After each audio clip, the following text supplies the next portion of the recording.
Okay, this is going to be quite a short episode discussion, but I'm trying to get as much content out there while trying to catch up to everything that I can. So I'm going to be talking about very basic points I want to talk about in this specific episode.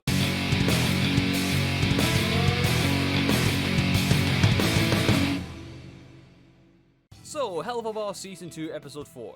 We continue off with Striker's kidnapping of Stolas, as he does so.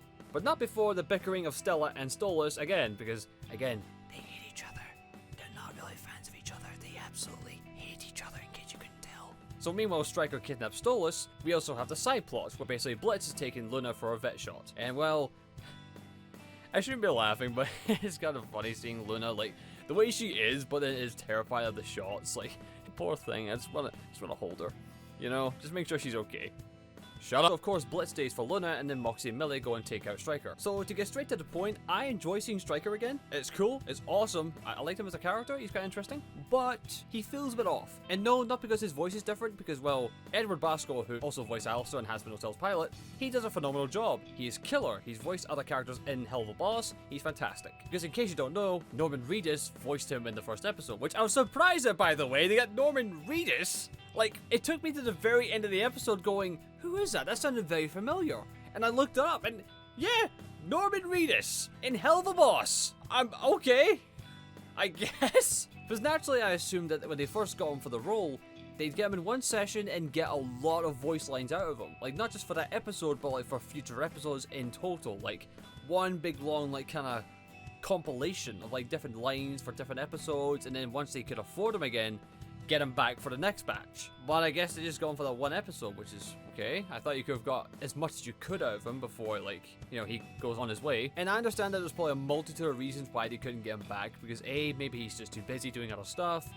B, maybe it would cost too much to get him back again just for a few lines of that one episode. I don't know, but it was like, oh, one-time character? Fine, no problem. But if he's gonna keep popping up, if you're gonna get a voice for the character, make sure you can easily get that person again if that character can be brought back again, you know? I'm not trying to sound rude, but again, I'm not too fussed, but part of me is going, try to keep it consistent. Like, if you can't get that same voice, make sure you get all of his lines for the future, just in case. But I mean, as his characterization, it doesn't feel like it's the same character. Because in the previous one, you got this ominous feel about him. Like, he's like the sleazy, kind of cunning, manipulative, like, little snake in the grass, you know?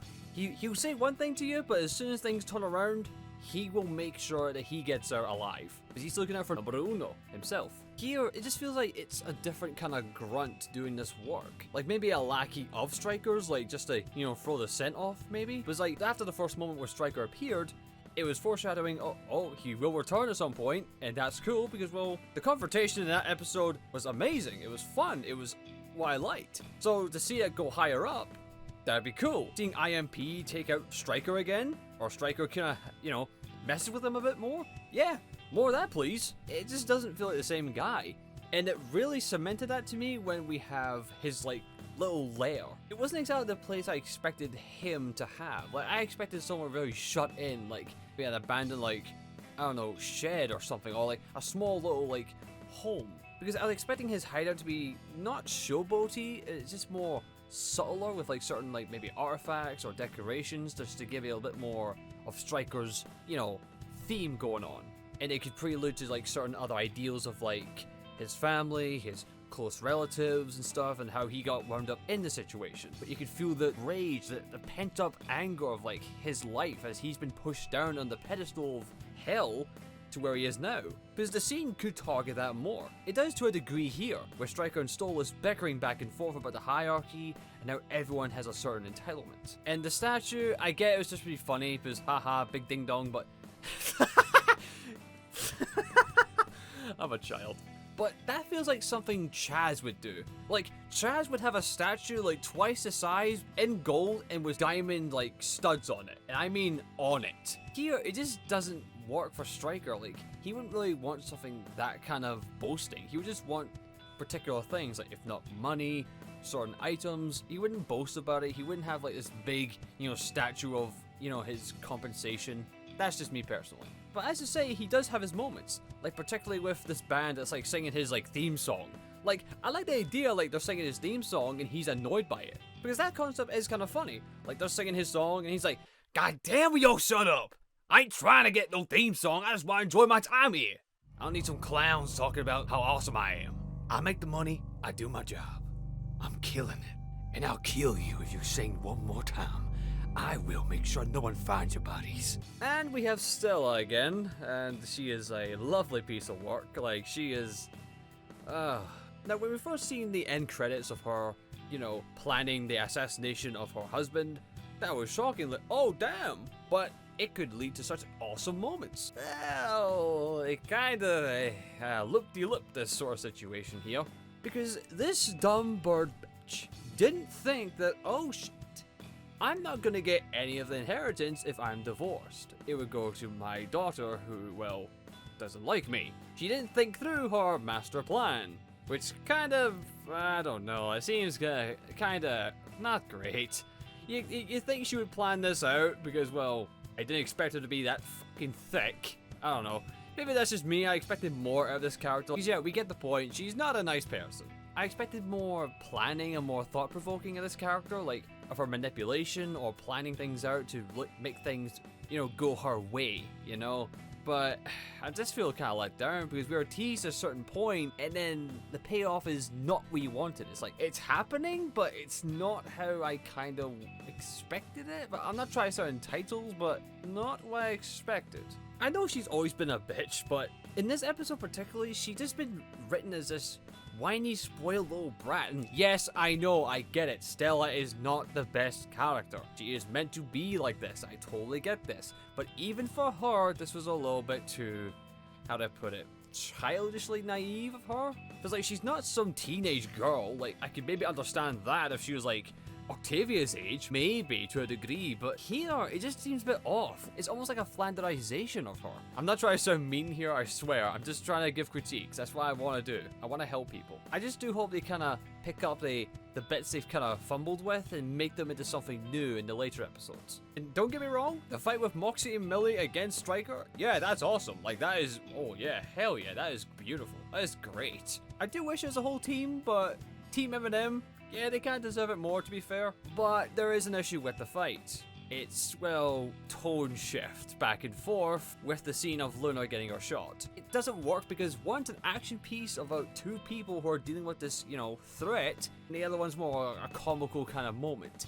Two counterbalance and don't really work well together. You either have two goofy moments or two action pieces that work well beautifully. It can't be the mix. I don't know, it threw me out kind of a little bit. Like, I want the whole piece to be together or have a similar kind of emotional tone, you know? Either keep it the same tone or keep it the one piece in general. Apologies for the video's structure. It seems like I'm over the place, but hear me out. It's because I've been trying to get this out ever since it came out, but I've been having other projects kick in, so I'm trying to get this out as fast as I can. So to do that, I am not writing this. I am improvising this as quickly as I can and best as I can, so bear with me if I'm a little all over the place. A particular nitpick. The fight is cool, but there is no purpose, because before this scene, we get a scene with Stryker being told not to kill Stolas, because, well, they changed their plan because someone's a stupid bitch. I think it would have worked better and maybe a little bit funnier if they had this big action piece, right? They're fighting and giving their all, and then Stryker gets a phone call, and he's holding a gun to the two of them, and they both kind of just look at him funny as he's trying to answer a phone call. You know, it's a little rude to interrupt someone's phone call, you know. I may be a killer for hire, but at least I got manners. And we don't hear the conversation, you know? It could be like, and Stryker says a line like, well, your highness, it's your lucky day. It seems someone wants you alive again. And then maybe he just like fires into the like ceiling and all the like rocks start to fall down and everything starts to break apart as he escapes. That would have worked better in my opinion. That's just me. I like to speculate cool action scenes and just kind of stuff like that. That is just me. And then we get to the very end of the episode, where Stolas is saved, but he's taken to the hospital for emergencies. And Blitz just sees slow motion, the feathers blowing by him, concerned, confused, like, what's happened here? What's going on here? Which I did like, I will admit. But for the later episodes, I'm just kind of wanting a bit more exploration. Like, having I.M.P do the usual work, like, okay, go kill this guy. Hey, see that douchebag up on Earth? Go kill him for me, blah, blah, blah. Just kind of, you know, fun episodic stuff at the moment. Because I think we've had a lot of, like, drama stuff. And, like, don't get me wrong, I'm a heavy enthusiast of, you know, dramatic story and wilding adventures, but let's just go back to the fun, you know, episodic adventures with the I.M.P crew just going around killing clients. Well, not killing their clients, killing people who the clients get, because that's not how you do a business. that sounds like something Blitz would do. Maybe explore the cast more as well, like maybe a few more episodes with Loona, Millie, maybe just the two of them together, or maybe Stella and Octavia, or Octavia and Stolas. Just them, exploring different like dynamics, or just the worlds, just anything in general in this Hellverse. Start to add a little fun to it, you know? Add little trinkets of trivia and knowledge like to explore the world. That's just me. This has been Drew, those are my views, and I bid you adieu.